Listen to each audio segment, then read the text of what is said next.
Sing Sing prison was never meant to be a symbol of death. When it opened in 1826, perched on the eastern bank of the Hudson River, it was a product of its time, a place built on ideals of discipline, hard work, and moral reform. The very marble walls of the prison were quarried by the inmates themselves, a physical testament to the harsh, silent, and orderly world it was designed to be. But what no one saw coming was that this prison would become the most infamous execution site in New York State's history and one of the most recognized death chambers in the entire United States. For most of the 19th century, executions in New York were not hidden away. They were public spectacles. Hangings happened in town squares and open fields, drawing huge crowds that treated death like a form of entertainment. But these events were messy, chaotic, and often horribly botched. Condemned men sometimes strangled slowly, ropes would snap, and the executions turned into gruesome displays that horrified even those who supported capital punishment. By the late 1800s, the public mood began to change. Reformers, doctors, and lawmakers started arguing that executions needed to be moved out of the public eye. They believed it should be a controlled, humane process conducted behind prison walls. So, in 1888, New York made a groundbreaking decision. It became the first state in America to replace hanging with electrocution. The electric chair was sold to the public as a modern, scientific solution, quick, efficient, and less visually brutal. 2 years later, the state centralized all its executions, and Sing Sing Prison was chosen as one of the primary locations. This quiet administrative decision was monumental. It transformed Sing Sing from a place of correction into a place where the state held the ultimate power over life and death. The first execution by electric chair at Sing Sing took place in 1891. The condemned man was led from his cell in the early morning hours, following a strict, tightly controlled procedure designed to minimize any disruption.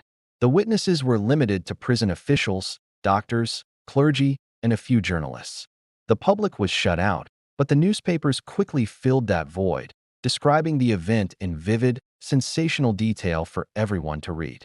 From that moment on, the name Sing Sing became forever linked with execution in the American mind. As the years passed, the prison's role as a death chamber grew. Men sentenced to die anywhere in New York State were all transferred to Sing Sing to await their final day, no matter where their crimes had been committed. This made the prison a final destination, the very last stop in the justice system. These condemned men were housed separately from the general inmate population, living under a sentence that was fixed and irreversible. For them, Sing Sing was not a place of punishment to be followed by release. It was the end of the road. The electric chair itself soon earned a grim reputation and a nickname, Old Sparky. To guards and reporters, it became the physical symbol of state-sanctioned death. Even though officials insisted the process was clinical and humane, the early executions were plagued with problems. Electrical currents weren't consistent, the equipment malfunctioned, and witnesses reported disturbing sights and smells that completely contradicted the claims of a quick, painless death. Despite these issues, the system remained in place, defended by many as a necessary tool for justice and a deterrent to crime. Sing Sing's executions didn't just happen in a vacuum. Each one sent ripples out into society, fueling public debates about crime, punishment, and morality. Newspapers treated execution days like major events, splashing front-page headlines with the names of the condemned, detailing their crimes, and speculating about their final moments. For the public, Sing Sing became a distant but always present symbol of the ultimate consequence for crossing society's lines. It was a strange mix of fear, fascination, and moral certainty brewing in the national psyche. But inside the prison walls, the reality was much quieter, more controlled, and far more haunting. Executions were scheduled with cold precision, usually for just after midnight, when the prison was silent and the outside world was asleep. This timing was deliberate, meant to reduce attention and the raw emotional intensity of the event. But for the people who had to be there, the guards, the chaplain, the witnesses, the silence only made the weight of what was about to happen feel even heavier. Over time, Sing Sing developed a set of rituals around its executions that would stay largely the same for decades. The condemned man was told the date and time in advance. He was given time to meet with clergy and was allowed to write final letters to his family. These procedures were framed as acts of dignity, but they also served a very practical purpose: maintaining order in the face of an irreversible outcome. Every single step was documented, rehearsed, and standardized, slowly turning the act of taking a human life into a cold, administrative process.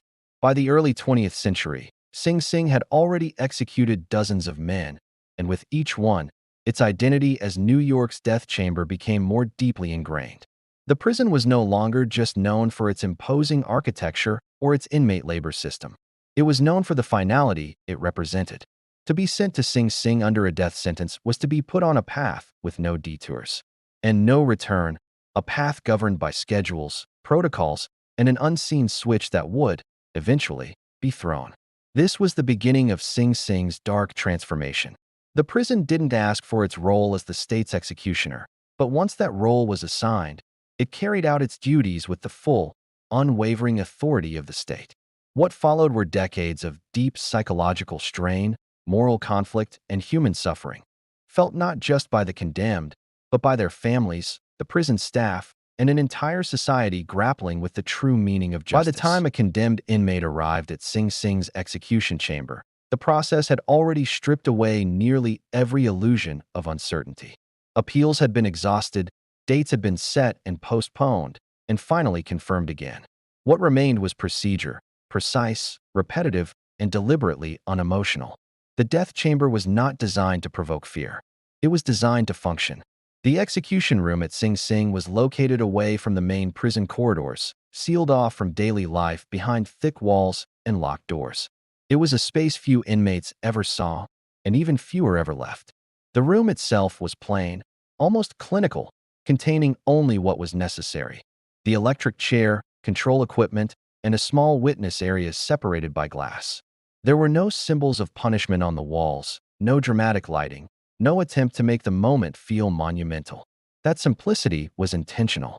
Officials believed that removing spectacle would make death appear orderly, controlled, and justified.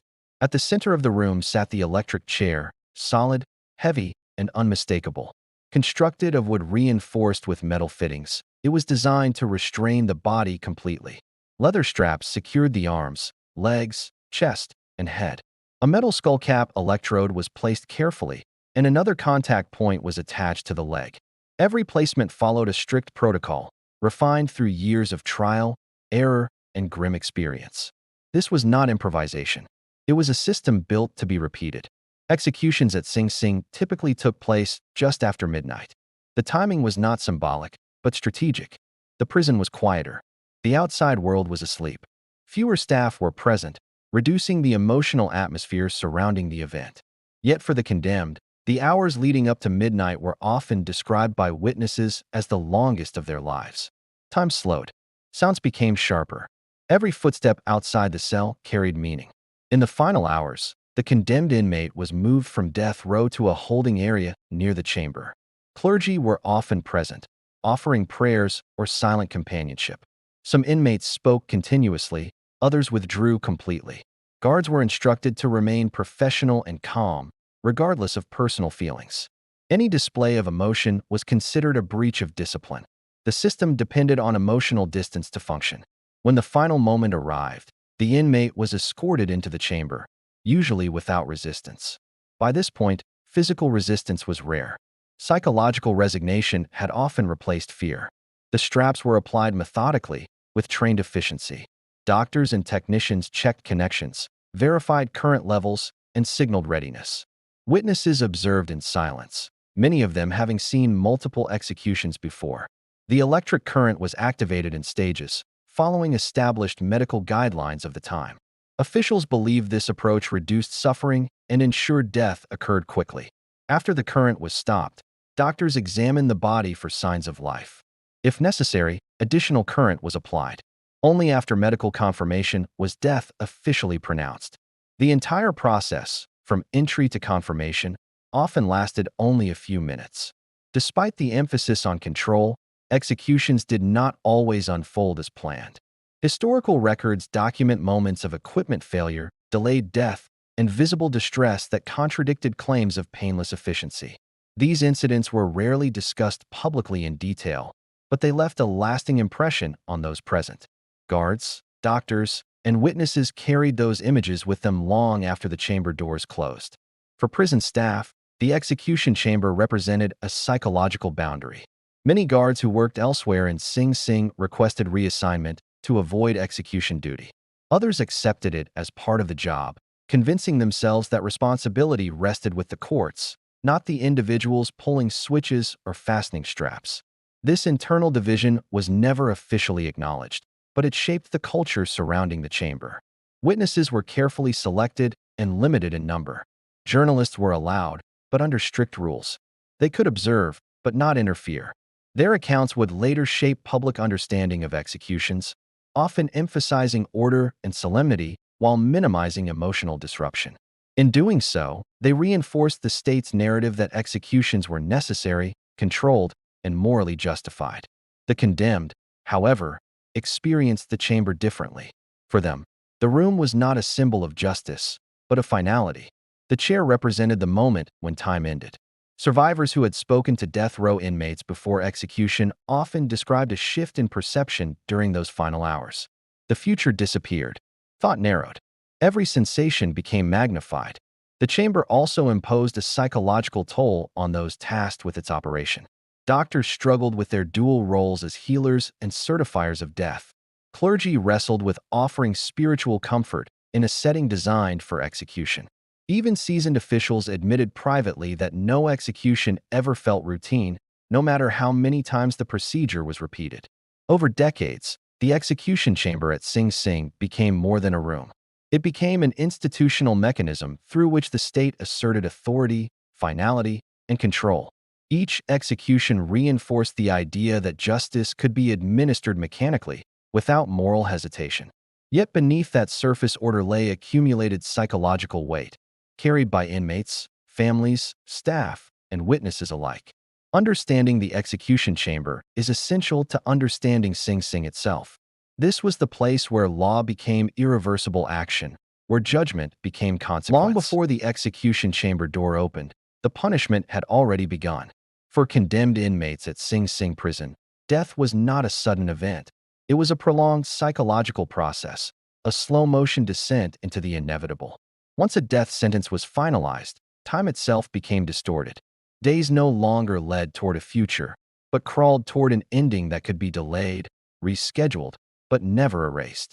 This state of waiting created a unique form of mental pressure, unlike anything else experienced within the prison system. Death row at Sing Sing was physically separate from the rest of the prison, but the greater separation was psychological. Inmates sentenced to death lived with a certainty that stripped life of its normal meaning. Conversations changed. Thoughts narrowed. The mind oscillated between fragile hope and crushing resignation, often within the same hour. Appeals offered temporary relief, but they also prolonged the torment. Each legal delay extended life, while simultaneously intensifying the anticipation of death. It was a cruel paradox, a cycle of hope and dread that wore down the spirit day by day.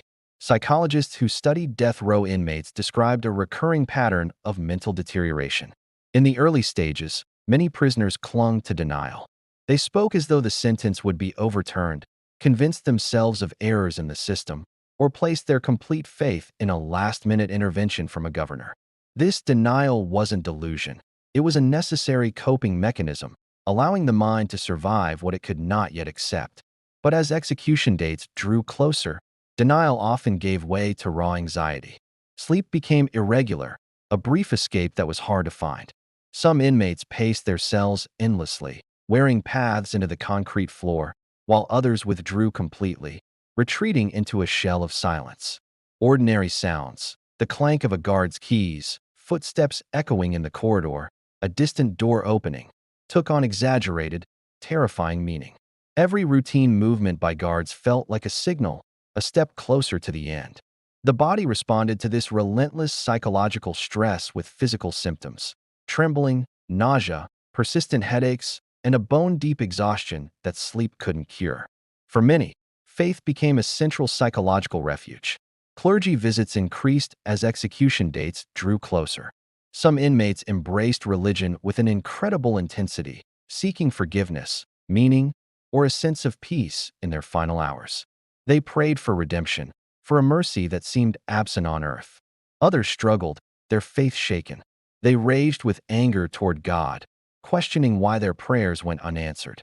Faith didn't eliminate fear, but for some, it reframed it, transforming sheer terror into a kind of surrender or a hope for something beyond death. Not all inmates found comfort in belief. Some experienced a profound emotional numbness, a detachment that witnesses sometimes described as quiet resignation. This state was often mistaken for calm, but in reality, it was a form of psychological self-preservation. By dulling all emotional response, the mind attempted to reduce the unbearable pain of anticipating its own end. Guards sometimes misinterpreted this silence as acceptance, when it was, in fact, a sign of internal collapse. The passage of time on death row only intensified the isolation. Inmates watched others around them receive stays of execution, commutations, or their own final dates. Each execution on the row reinforced the grim reality of what awaited them all.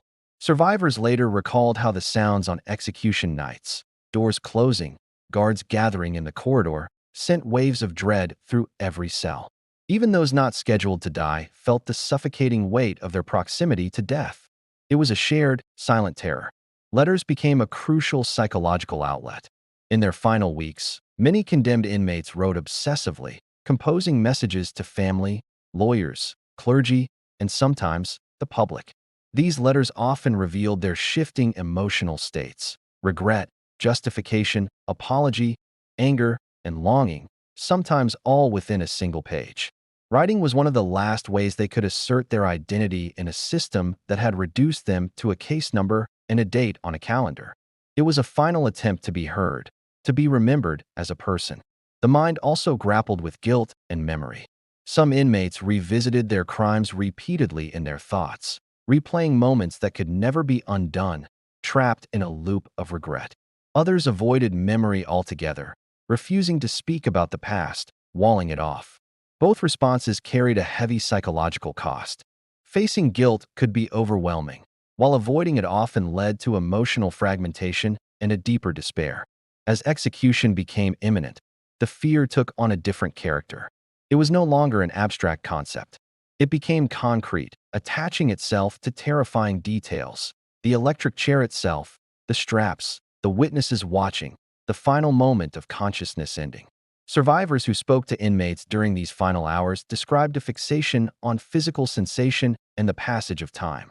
Minutes were counted, seconds stretched into eternities. The future, as a concept, ceased to exist. There was only now and what was about to happen. Yet, even in this state of ultimate dread, flashes of profound humanity persisted. Some inmates expressed more concern for their families than for themselves, worrying about the pain their death would cause. Others worried about the emotional burden placed on the guards who had to carry out the execution or the witnesses who had to watch. These moments revealed a complex psychological truth. Even when stripped of freedom and facing certain death, individuals still sought connection and meaning. The fundamental human impulse to care for others endured. The condemned mind at Sing Sing existed in a state of constant contradiction: hope and despair, fear and calm, faith and doubt. This psychological tension wasn't an accident.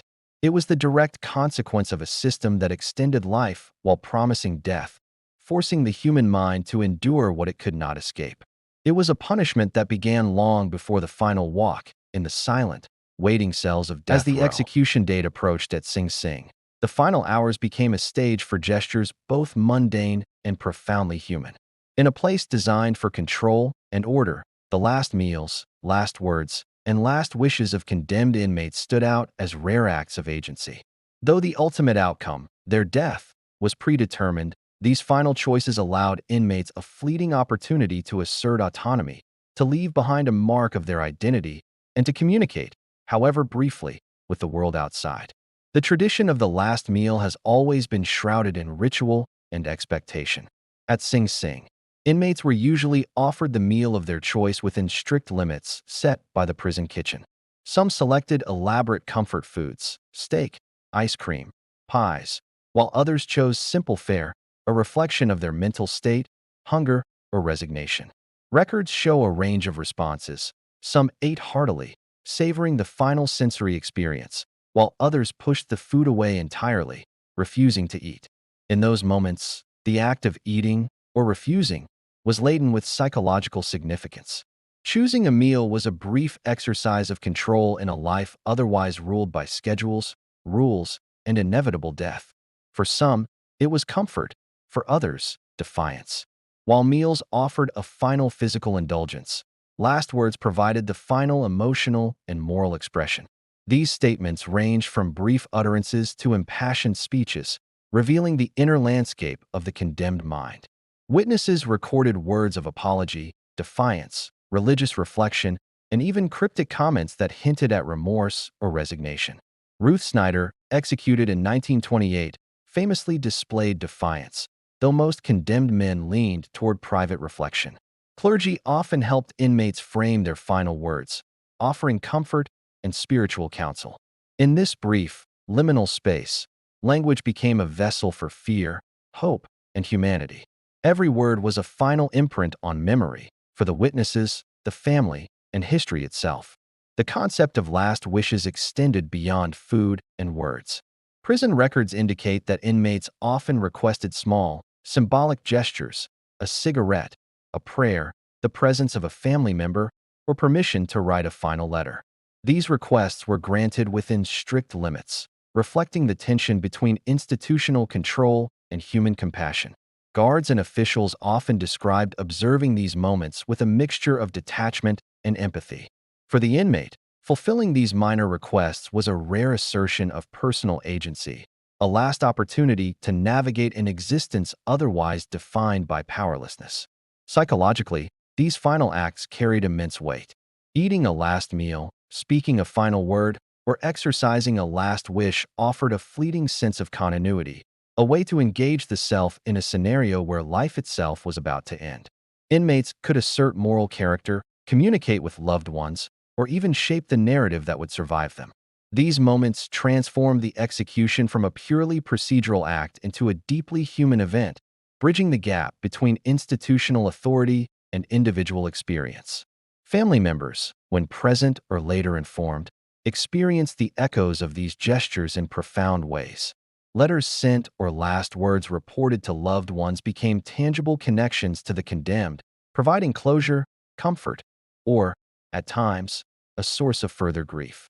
The emotional resonance of these final acts extended beyond the prison walls, imprinting the execution on memory, social perception, and historical record. Witnesses, including guards, clergy, and journalists, carried their own psychological burdens from observing these final acts. The juxtaposition of human vulnerability against the clinical mechanics of the execution often left lasting impressions. Some described a sense of awe or sorrow, while others recalled unease, frustration, or moral conflict. Even in a space structured for efficiency, the presence of last meals, last words, and last wishes ensured that the psychological dimension of death could not be erased. The execution process itself transformed these final gestures into moments of amplified significance. Once the condemned left their cell, strapped into the electric chair, and faced the switch that would end their life, the sensory and emotional weight of the previous hours intensified. The taste of the last meal lingered. The final words were remembered by witnesses and echoed in their minds. The last wishes, fulfilled or denied, became symbolic acts of identity, resistance, or reconciliation. These details humanized the abstract concept of death, making the inevitable more tangible and profoundly affecting all who participated or observed. The psychological landscape created by these rituals extended beyond the inmate. Families grappled with grief, sometimes tinged with relief or closure, sometimes compounded by the violent nature of the sentence. Communities and the public, informed by newspapers and reports, processed executions as both moral lesson and spectacle, though increasingly behind closed doors. The last meal, the final words, and the fulfilled wishes became instruments through which society negotiated its relationship with crime, punishment, and mortality. In this chapter, we see that even in the shadow of certain death, humanity persisted. Inmates asserted choice where little remained, communicated fears and values, and left impressions on those around them. These final gestures remind us that executions were never solely mechanical. They were acts enmeshed in emotion, psychology, and human complexity, shame, and generational trauma, the hidden reverberations of Sing Sing's electric chair that extended far beyond the prison walls. When a person was condemned to the electric chair, their fate was sealed.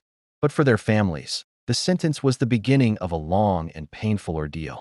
The walls of Sing Sing prison cast a long, dark shadow, one that stretched far beyond its gates, engulfing spouses, children, and parents in a world of shame, fear, grief, and a stigma that would follow them for years. This wasn't a single event. It was a slow-motion tragedy, a prolonged agony that started with the guilty verdict and echoed long after the execution. Imagine the moment the gavel falls. For the family, that sound is a shockwave. Suddenly, they are thrust into a strange limbo, trapped between public scrutiny and their own private despair. Newspapers of the era didn't hold back.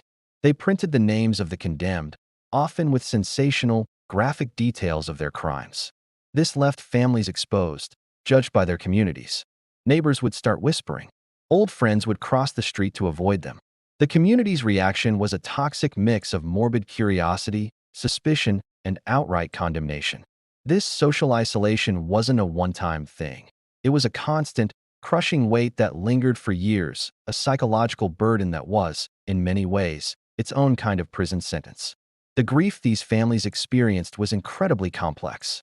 How do you mourn someone who is still alive but destined for death?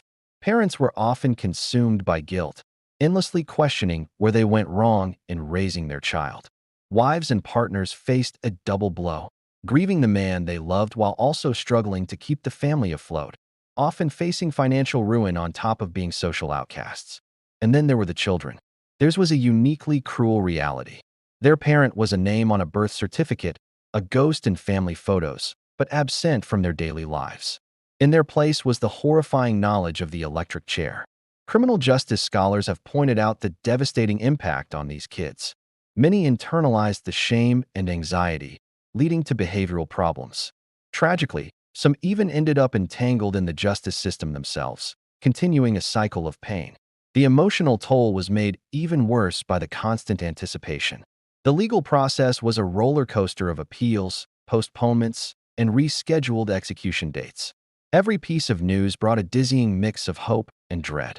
This chronic stress took a severe physical and psychological toll. Sleep became a luxury. Anxiety disorders and deep depression were common. The few moments of solace came from letters or brief, supervised visits in prison. But even these moments were bittersweet, always overshadowed by the inevitable, ticking clock. You could see the person, talk to them, but you couldn't escape the finality of what was coming. In this emotional labyrinth, many families turned to clergy for support. Ministers, priests, and rabbis offered counsel, trying to help them navigate the moral and spiritual chaos of a death sentence. For some, faith provided a lifeline, a belief in some form of divine justice or reconciliation. They found comfort in prayer and community. But for others, the injustice was too great. They felt abandoned, angry, and lost in a sense of existential despair. Their responses were as diverse as the families themselves, a testament to the deeply personal nature of this trauma. The spiritual crisis was just as real as the emotional one, forcing people to question everything they believed in. The social stigma was relentless. Families of the executed became involuntary symbols, their lives put under a microscope. Children were taunted and bullied at school. Spouses faced discrimination when they tried to find work. Parents endured whispers and hostile glares from neighbors.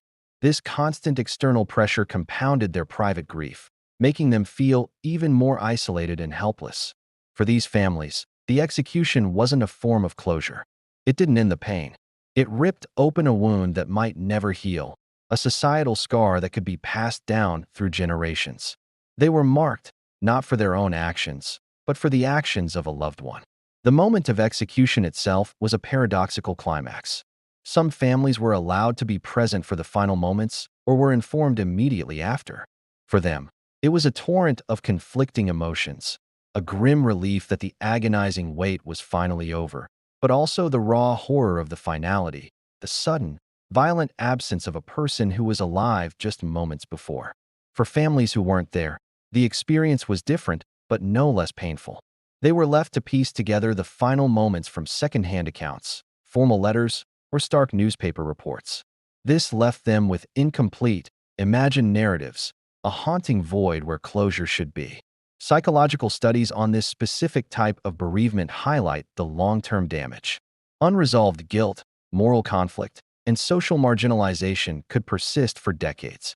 Surviving family members were often trapped in a difficult position, trying to reconcile their love for the person with the terrible knowledge of their crimes. How do you love a memory that society has condemned? Some channeled their pain into activism, fighting to reform or abolish capital punishment, trying to give their relatives' memory a different kind of meaning. Others withdrew completely, internalizing the shame and resentment, and disappearing into the shadows. In every single case, the execution created long-term emotional consequences that radiated far beyond the individual in the electric chair. The ripple effect of the executions at Sing Sing went beyond the immediate family. Whole communities felt the moral weight of the punishment. It forced people to think about law, crime, and justice in a new way. Seeing the human toll on these families sparked debate and reflection. Was the death penalty truly delivering justice? Or was it just creating more suffering, more victims? This conversation slowly grew, influencing public discourse and policy, and ultimately contributing to the societal shift that led to New York questioning and eventually abandoning capital punishment. The families left behind carried a dual burden: their own personal, private grief, intertwined with society's public judgment. In our modern world, where we are much more aware of the psychological impacts of trauma, the hidden stories of these families are a powerful reminder. They show us that the true cost of an execution was never just one life. The condemned faced death, but their families faced a life sentence of psychological echoes, grief, and social fallout. A silent, enduring testament to the profound human cost hidden within Sing Sing's walls. Thank you for watching. If you found this story compelling, please consider liking this video and subscribing for more deep dives into history's forgotten chapters. While the condemned faced the electric chair at Sing Sing, a different kind of psychological drama was playing out among those who had to watch. Guards, prison officials, clergy, doctors, and journalists each had a job to do, but they all shared the heavy burden of witnessing a state-sanctioned death. Unlike the condemned person, who was dealing with their own inevitable end, these witnesses carried the weight of observation, responsibility, and a deep moral struggle. These experiences left permanent marks on their mental and emotional health. Guards on death row lived with a unique kind of chronic stress. For months, sometimes even years, they interacted daily with men who knew the exact date they were going to die. Every simple act, like passing a meal tray, escorting an inmate to a medical checkup, or answering questions about their final requests, was overshadowed by the looming reality of death. Many guards reported feeling constant anxiety, tension, and a sense of moral conflict. To cope, some became emotionally detached, while others tried to rationalize their role, telling themselves it was just an administrative duty, not a moral one. When the day of the execution finally came, the guards became part of a cold, mechanical procedure. Their roles were strictly defined: escorting the inmate, fastening the straps, and keeping order in the execution chamber. But even the most experienced officers admitted that no execution ever felt routine. Watching a life end, even in such a controlled and mechanical way, left a deep psychological scar. Some guards talked about having nightmares, intrusive memories, and a lingering sense of unease that stayed with them long after the event. Others developed a kind of emotional numbness, a defense mechanism that allowed them to keep working in an environment where death was a daily part of the job. Clergy members, who were there to offer spiritual support, faced their own complex psychological battle. Their mission was to provide comfort, absolution, and guidance, but they had to do it in the shadow of an imminent, violent death. Pastoral accounts reveal a profound emotional conflict. Ministers and priests often wrestled with guilt, feeling they were providing consolation while also being part of the execution process. Some found solace in the belief that they were helping facilitate a path to redemption for the condemned. Others struggled deeply with moral questions about justice, punishment, and the human capacity for forgiveness. The psychological weight of guiding both the condemned and their families through this experience often stayed with them for decades. Doctors and other medical staff had roles that were both technical and ethically fraught. They were responsible for verifying death, ensuring the electric current was at the correct level, and monitoring the entire process. This forced them to apply clinical detachment to the ultimate act of taking a human life. Some physicians described a powerful internal conflict between their professional duty and their personal conscience. Being so close to the final moment made it impossible to remain emotionally neutral. Decades of research and personal memoirs show that many medical staff carried lingering anxiety, moral questions, and sometimes a deep resentment toward the very system they served. Journalists were another group uniquely affected by executions. They were sent to observe and report, bearing witness without being directly responsible for the act itself. However, being exposed to multiple executions, combined with the ethical duty of accurately reporting the event, created its own psychological burden. Journalists often described a kind of dual experience. On the surface, they maintained professional detachment, but privately, they were internalizing the horror and gravity of what they saw. Their work shaped the public's perception of Sing Sing, often balancing narratives of order, justice, and even spectacle, while sometimes glossing over the complex emotional toll on both the condemned and the observers. The collective psychological strain of witnessing these executions extended beyond any single individual. Historians and psychologists describe what is known as vicarious trauma, the cumulative impact of being repeatedly exposed to human suffering. In the context of Sing Sing, this trauma showed up as insomnia, intrusive memories, emotional numbness, anxiety, and even substance use among the staff and long-term observers. The highly structured rituals of the execution chamber, while designed to maintain control and order, could not eliminate the deep emotional impact of watching a life end. These witnesses also lived in a state of moral ambiguity. Many struggled to reconcile their professional obligations with their personal ethics. The repetitive nature of executions could make them feel like just another procedure, yet each death was unique, human, and undeniable. This constant tension between duty and conscience, between routine and profound ethical consequence, was a defining feature of psychological life within the prison walls.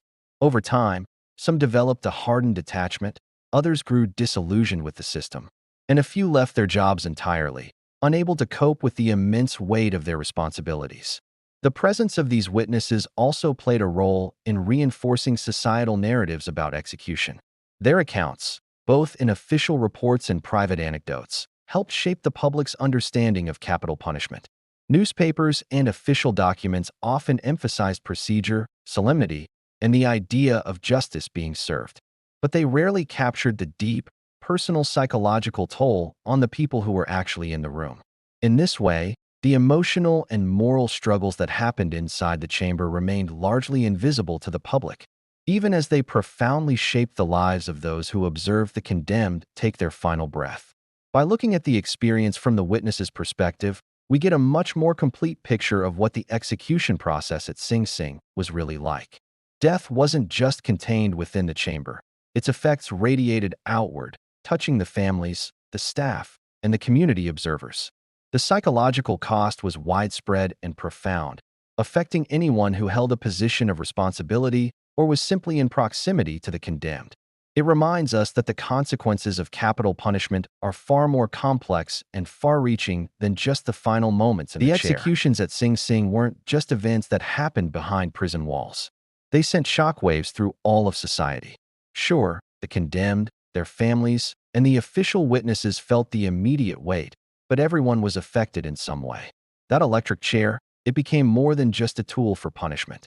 It was a flashpoint for massive debates about justice, morality, and whether it even worked to deter crime. The entire narrative around executions was shaped by communities, newspapers, and politicians, showing this really complicated dance between the law, our own psychology, and what the public believed. Even after executions were moved out of public view, people were still fascinated. Newspapers would print the dates, the details of the crimes, and sometimes the final words of the condemned. Families and entire towns would follow this news with a mix of dread and morbid curiosity. It created this strange situation where executions were supposed to be private, but the media turned them into a public spectacle of information. This constant flow of news shaped how everyone thought about crime and punishment. The reports were often contradictory. One day, a prisoner was painted as an irredeemable monster. The next, they were humanized with stories of their last meal or a final letter to a loved one. This back and forth really showed society's struggle to balance empathy with the demand for justice. Of course, the big debate was always about deterrence. Supporters were convinced that the absolute certainty of a state-sanctioned death would scare people away from violent crime. They believed it reinforced the boundaries of law and morality. But opponents weren't so sure. They pointed to studies suggesting that executions didn't really have a measurable effect on crime rates.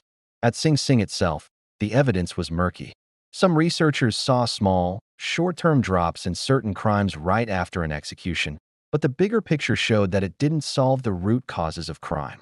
Communities were left with both their fear and this nagging, unresolved ethical tension. The psychological impact on the wider community was complex and layered. For people living near the prison, or anyone connected to the victims or the offenders, it was a heavy burden. Even people who just read about it in the papers felt a strange mix of fear, a need for moral reflection, and, over time, a kind of numbness. The electric chair became a powerful cultural symbol. It was this tangible object that represented societal control, the absolute authority of the state, and the irreversible finality of breaking the law. This symbolic power was amplified by public reactions, protests, vigils, and endless debates about morality, policing, and human rights.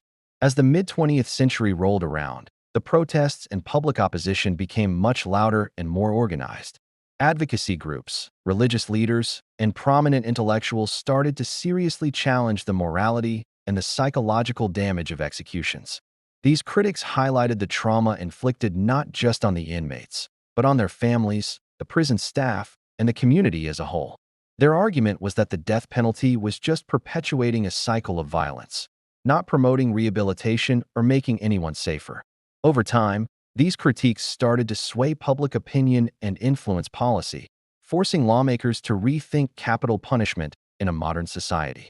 By the late 20th century, things had really started to shift. A combination of legal challenges, growing ethical concerns, and changing social attitudes led to a dramatic downer. Executions at Sing Sing became rarer and rarer, and the debates around the electric chair grew even more intense. People were asking tough questions. Was this a humane way to die? What if we executed an innocent person? What is the psychological toll on everyone involved? The families, the witnesses, the community. These questions pushed the state to reconsider the entire practice. The once feared execution chamber became a relic, a historical artifact that stood as a testament to both the power and the limits of the state's ability to deliver ultimate justice. The legacy of Sing Sing's execution system is incredibly complex. On one hand, it was seen as enforcing the law, a symbol of deterrence, and a way to administer justice. But on the other hand, it came at a tremendous psychological and emotional cost that spread through every layer of society. Inmates lived in constant terror. Families were shattered by grief and stigma. Witnesses carried trauma for the rest of their lives. And entire communities were forced to wrestle with deep moral and ethical questions. These overlapping consequences really drive home the human cost embedded in the very idea of institutionalized death, and they explain why public support for executions slowly faded away. Ultimately, Sing Sing's electric chair wasn't retired just because of legal or practical issues. It was retired because society began to understand the profound and lasting human consequences of execution. The institution that was once a symbol of control and authority became a symbol of something else, the moral and psychological complexity of justice itself. The chamber's silence, which was once meant to hide human suffering, now serves as a powerful historical testimony to the emotional, ethical, and societal reverberations of state-sanctioned death. So, the story of the executions at Sing Sing isn't just about the condemned men or the electric chair. It's a story that reaches into the lives of families, witnesses, and entire communities. It forces us to reflect on our own ideas of justice, morality, and the true cost of punishment. Even though the chamber doors are closed, and the switch has long been thrown for the last time, the human echoes of Sing Sing continue to resonate. They are a constant reminder that every single act of state-sanctioned death ripples outward, touching countless lives in ways that are both immediate and profound. Thank you for watching. If you found this story compelling, please like this video and subscribe for more deep dives into history.